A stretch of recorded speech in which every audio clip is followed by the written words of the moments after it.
Hi friends, భారతంలో కథలన్నీ చాలా మందికి తెలుసు. అలాగే కొన్ని వెలుగులోకి రాని కథలు కూడా ఉన్నాయి. వాటిలో కొన్ని ఉన్నాయి, ఇప్పుడు మనం చూద్దాం. భారతంలో లేనిది ప్రపంచంలో ఎక్కడా ఉండదు. ప్రపంచంలో జరిగేవన్నీ భారతంలో ఉన్నవే. పంచమ వేదమైన మహాభారతం గురించి పండితులు ఇలాగే చెబుతారు. భారతంలో కథలన్నీ చాలా మందికి తెలుసు. అలాగే కొన్ని వెలుగులోనికి రాని కథలు కూడా ఉన్నాయి. భీష్ముడి బంగారు బాణాలు.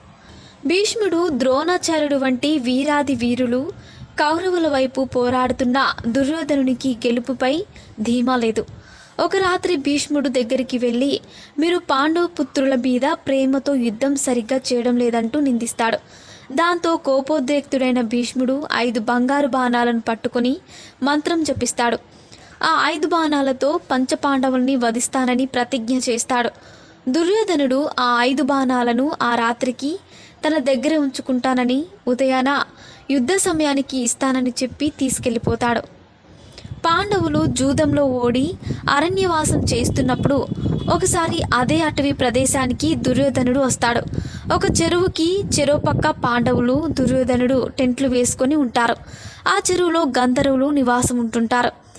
దుర్యోధనుడు ఆ చెరువులో దిగి స్నానం చేస్తుంటే గంధర్వులు బంధిస్తారు.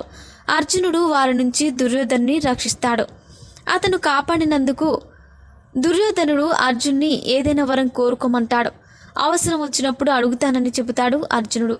భీష్ముడి బాణాలను దుర్యోధనుడు తన గదికి తెచ్చుకున్న రాత్రే అర్జునుడు, కృష్ణుడు యుద్ధం గురించి చర్చిస్తూ ఉంటారు. సర్వాంతర్యామి అయిన శ్రీకృష్ణ పరమాత్ముడికి బాణాల గురించి దివ్య దృష్టి ద్వారా తెలిసిపోతుంది.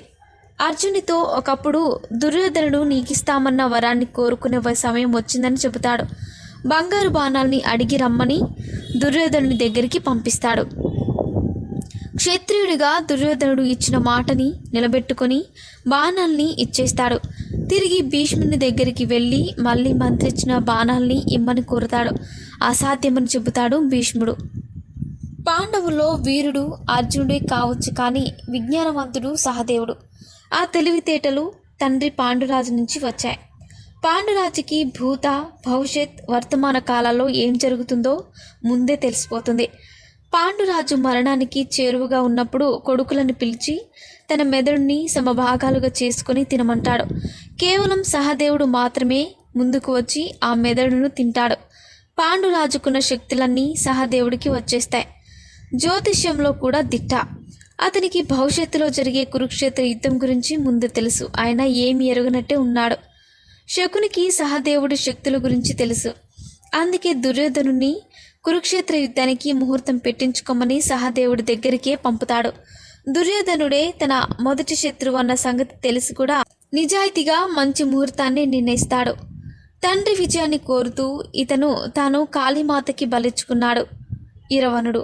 అతడు అర్జునునికి ఉలుచుకి పుట్టిన కొడుకు. కురుక్షేత్ర యుద్ధంలో పాండవుల విజయం కోసం కాళీమాతకి పూజ చేస్తాడు.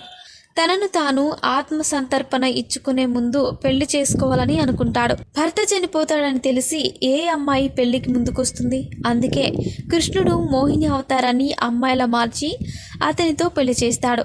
ఆ తర్వాత ఇరవణుడు చనిపోతాడు. ధృతరాష్ట్రుడికి 100 మంది కొడుకులు, ఒక కుమార్తె అని మనకు తెలుసు. కానీ అతనికి 101 మంది కొడుకులు ఉన్నారు. 100 మంది గాంధారికి పుడితే ఒక కొడుకు మాత్రం ఒక దాసికి జన్మిస్తాడు.